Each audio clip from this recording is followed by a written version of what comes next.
wadhi Kisumu. Komishona e kaunti no Mano Benson Leparmorijo golo siemne rowere matindo mondo bed akicha kinde magitimo nyasi mag sikuku mondo konygi kik gam kute mag ayaki. Magi owacho kinde manene nyasi ma ringo odiochieng' mar kute mag ayaki.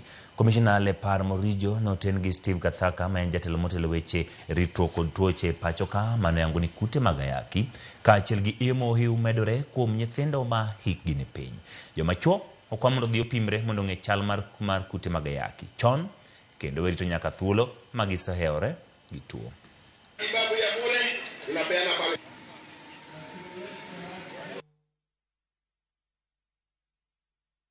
That we have been able to put more than 128,000 people on drugs and care in Kisumu County, of which you can hear that more than 50,000 are males.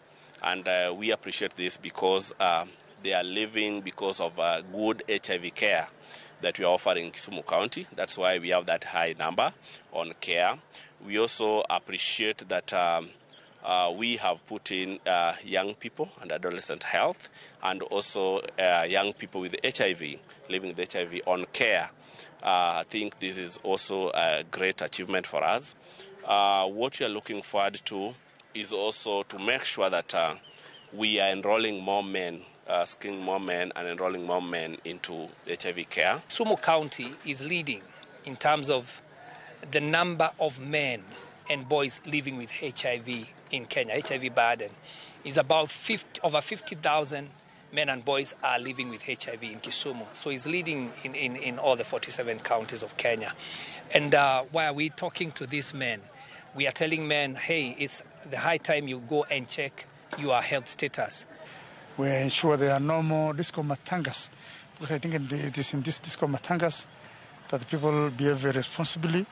And in such circumstances, many people get infected. We also want to conduct raids. Of course, we have been conducting them, and we have been filing returns daily against illicit brews and other substances. So we want to intensify these raids, because I think it is such social places that people engage in responsible behavior, and they get infected and spread the disease.